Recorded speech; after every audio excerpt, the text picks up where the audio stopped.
Desde os tempos primevos, homens comuns têm tido experiências incomuns, experiências alquímicas, transformadoras, que fazem indivíduos ordinários tornarem-se homens extraordinários.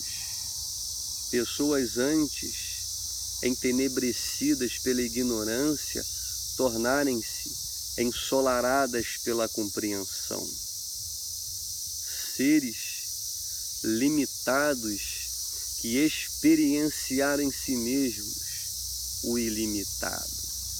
Para esta reflexão quero me atentar para a sublime experiência do profeta Isaías. Isaías foi um distinto profeta cujas profecias foram compiladas em uma obra de grande relevância tanto para o judaísmo como para o cristianismo. Porém, em seu livro e nas narrativas extracanônicas, há poucos dados bibliográficos acerca de sua vida anterior ao seu chamamento, anterior a esta sublime experiência. Porém, segundo a tradição judaica, Isaías veio de uma família real.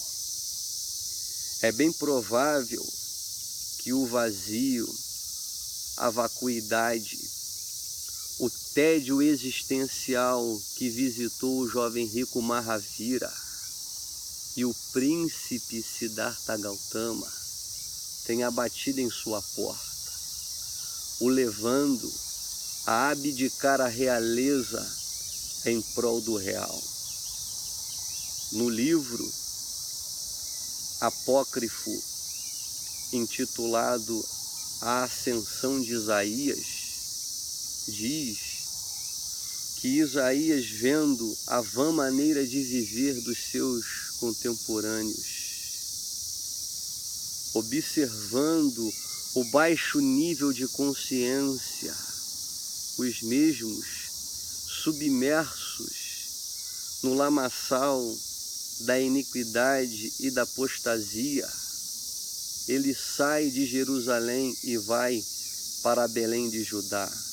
Porém lá, ele se depara com o mesmo cenário, com a mesma frequência vibracional, e ele decide sair da cidade e ir para a montanha. Ele foi para um lugar ermo, para uma região inóspita. Ele foi para um retiro em busca do desejado de sua alma. Segundo este livro, neste período, Isaías se alimentava única e exclusivamente das ervas que cresciam nesta região. Posteriormente, outros buscadores se uniram a Isaías, e estes andavam nus, à semelhança dos sadhus indianos, comungavam suas experiências e eram coparticipantes desse estilo de vida frugal. É bem provável que fora neste período que Isaías experienciou aquilo que ele relata no capítulo 6 de seu livro. Ele diz: no ano da morte do rei Uzias, eu vi o Eterno assentado sobre um alto e sublime trono, e as asas de suas vestes enchiam o templo.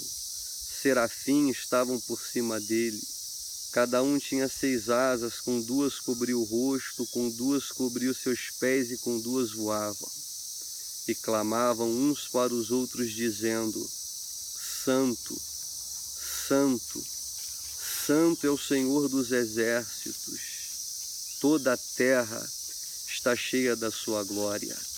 As bases do limiar moveram a voz do que clamava, e a casa se encheu de fumaça.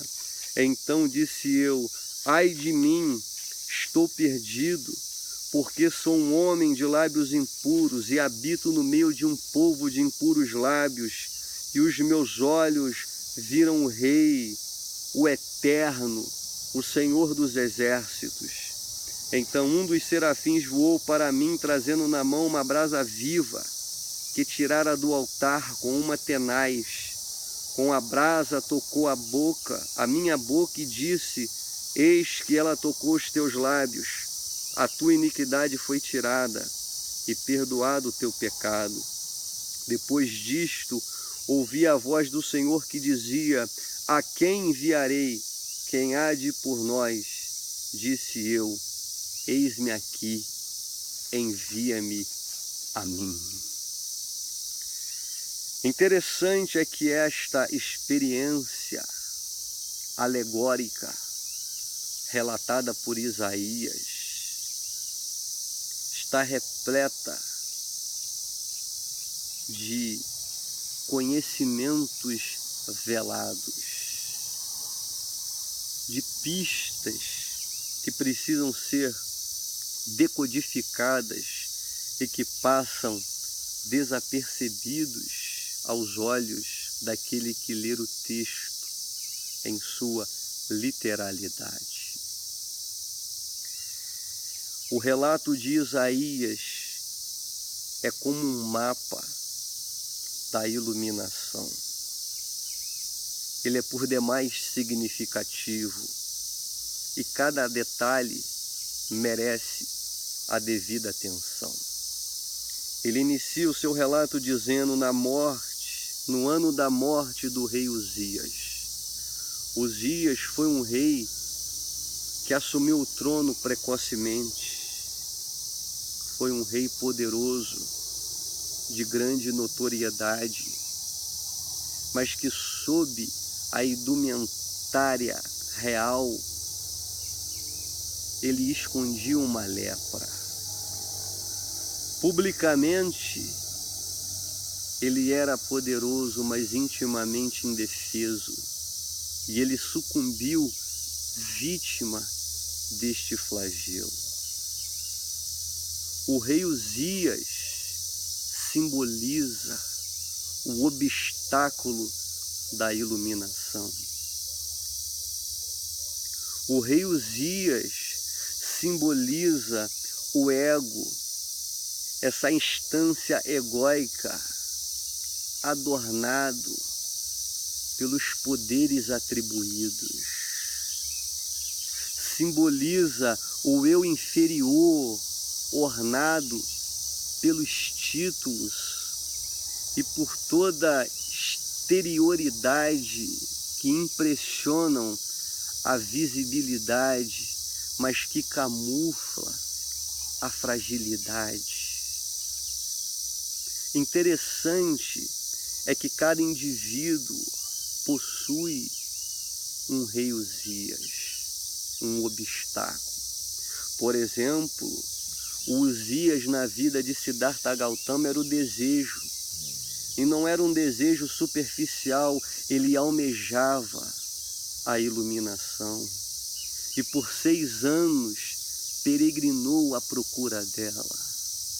Mas foi apenas no momento que este rei Uzias, que este desejo morreu em seu coração, ele pôde experienciar o real, o atemporal, o eterno, o sem princípio de dias e sem fim de existência. Só foi quando este Uzias do desejo foi diluído, foi destronado, morreu em seu interior, que ele pôde alcançar o Nirvana. E com Isaías não foi diferente. Havia algum impeditivo, algum obstáculo que cegava os seus olhos e toldava a sua percepção. Mas no momento que este obstáculo foi removido, ele experienciou o indizível, o inefável, o impronunciável mistério dos mistérios. Ele viu o eterno em um alto e sublime trono, e as asas de sua veste enchiam o templo. Ele se deparou com a Kadosh, com a Shekinah, com a glória. Ele estava diante de uma dimensão quântica. Naquele momento, ele estava experienciando algo que transcende a compreensão oriunda dos sentidos. E o que me chama a atenção neste relato é que, além desse mistério incognoscível, ele viu serafins que estavam por cima dele. Interessante é que a palavra serafim no hebraico significa serpentes abrasadoras. E além de ser incandescentes e abrasadoras, estas serpentes possuíam asas. O proeminente mitólogo Joseph Campbell diz que em todas as tradições encontramos o conflito mitológico entre a serpente e a águia. Cada um desses símbolos representa uma dimensão, a física e a extrafísica, a mundana e a supramundana, a dimensão da horizontalidade e da verticalidade. Porém, quando essas duas dimensões se fundem, quando a águia se une à serpente, surge o dragão, que é a serpente alada, incandescente, a semelhança dos serafins. O dragão simboliza a harmonia dessas duas dimensões. Por se tratar de uma experiência interior, Isaías, ao ver os serafins, ele estava vendo, contemplando um aspecto do seu ser. Naquele momento, as duas dimensões estavam em sublime harmonia.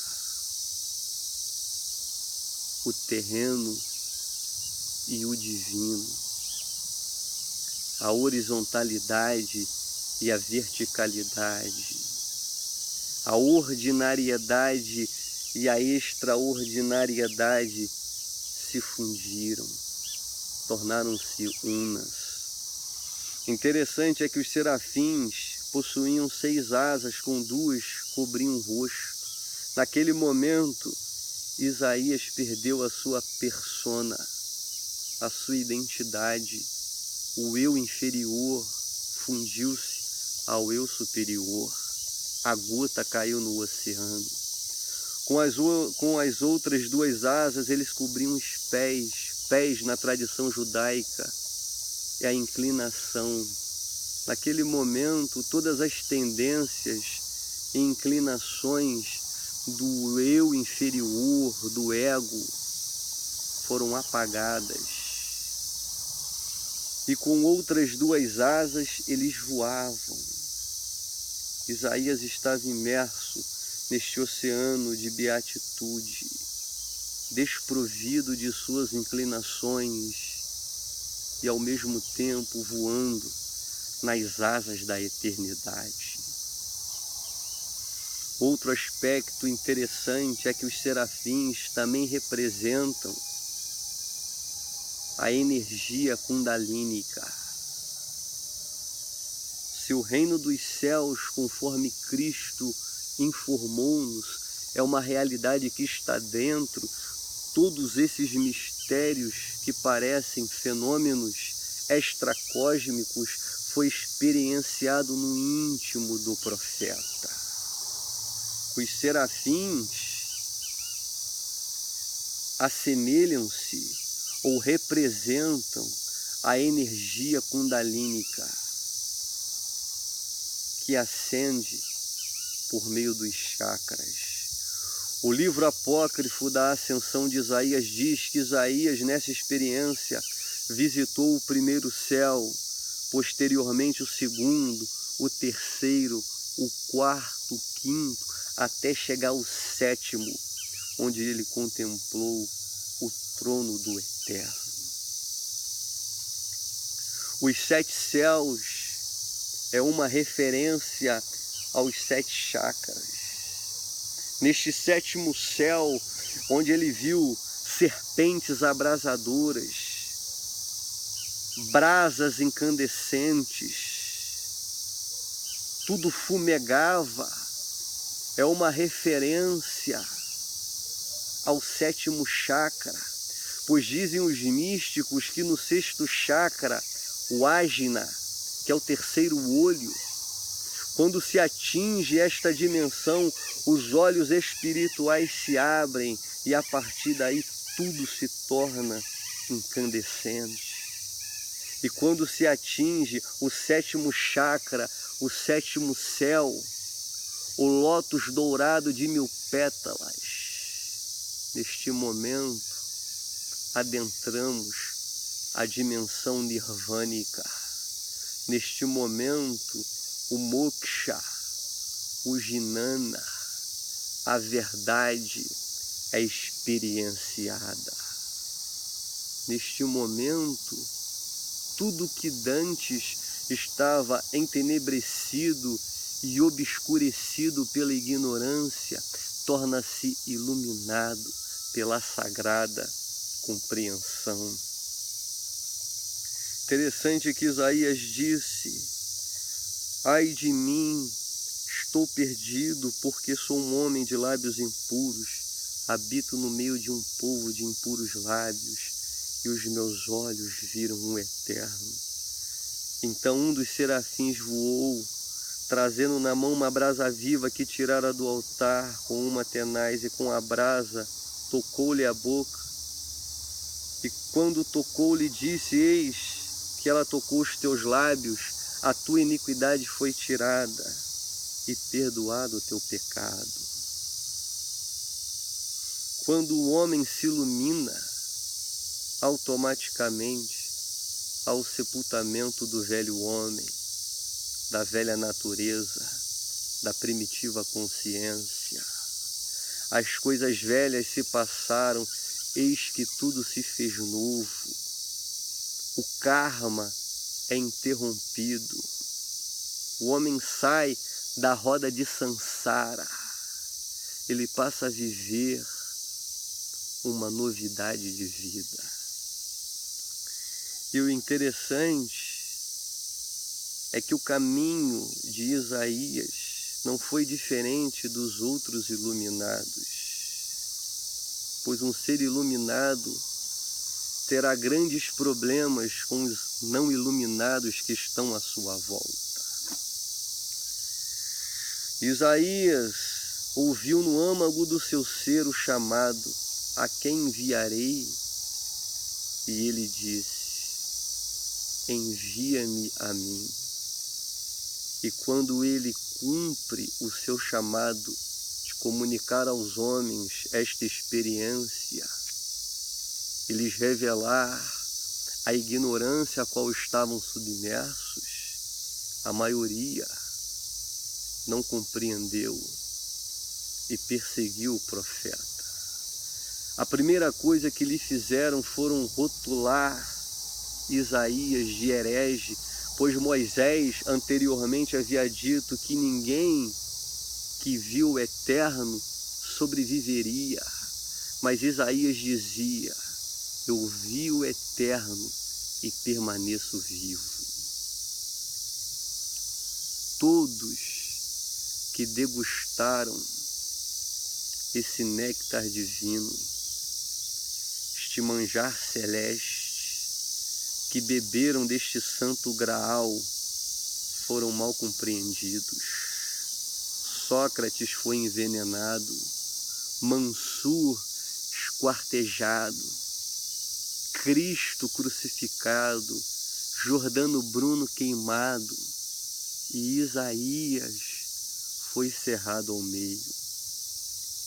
No livro apócrifo, o martírio de Isaías diz que quando este estava para ser cerrado, falaram para ele negar as suas palavras, mas este manteve-se fiel à sua consciência. E quando iniciaram a execução, ele não amaldiçoou os seus algozes, ele não esboçou nenhuma reação, nem mesmo derramou uma única lágrima, mas os seus olhos contemplavam a eternidade. Um dos algozes disse: negue suas palavras. E ele disse: vocês podem apenas me libertar de uma vida miserável. Nada mais além disso. Pois o homem que degustou, que provou os poderes do mundo vindouro sabe que o viver é Cristo, que o viver é estar desperto e o morrer é lucro. Pois na morte apenas o real se desfaz, mas aquilo que é permanece para sempre. Isaías, com a sua vida, deixou-nos um legado que vale mais abrir mão da realeza em prol do real. É melhor ser perseguido e incompreendido, mas a par do mistério, do que viver em meio às regalias deste mundo e passar por esta experiência cegados pela ignorância. É preferível ser cerrado ao meio, ser ridicularizado, que passar integralmente ou com uma integralidade física, mas ao mesmo tempo desprovido desta real experiência que transforma, que faz de uma alma apequenada um Mahatma, que faz de um homem sombreado um Buda, que faz de um indivíduo comum um Cristo, aquele que alcançou a consciência crística. Espero que estas singelas palavras iluminem os olhos do seu entendimento e amplie os horizontes da sua compreensão. A vida é uma oportunidade e esta só se torna plenamente significativa quando compreendemos a essência do nosso ser. Quando rompemos esta carapaça egóica, esse invólucro do eu inferior, para que a semente búdica, a semente crística, germine e floresça. Espero que a sublime experiência de Isaías seja um combustível para o anseio mais profundo que subjaz no âmago do seu ser. E que a partir deste momento você não venha postergar, não venha adiar ou procrastinar a senda do autoconhecimento. Até o nosso próximo encontro e que o Eterno nos abençoe.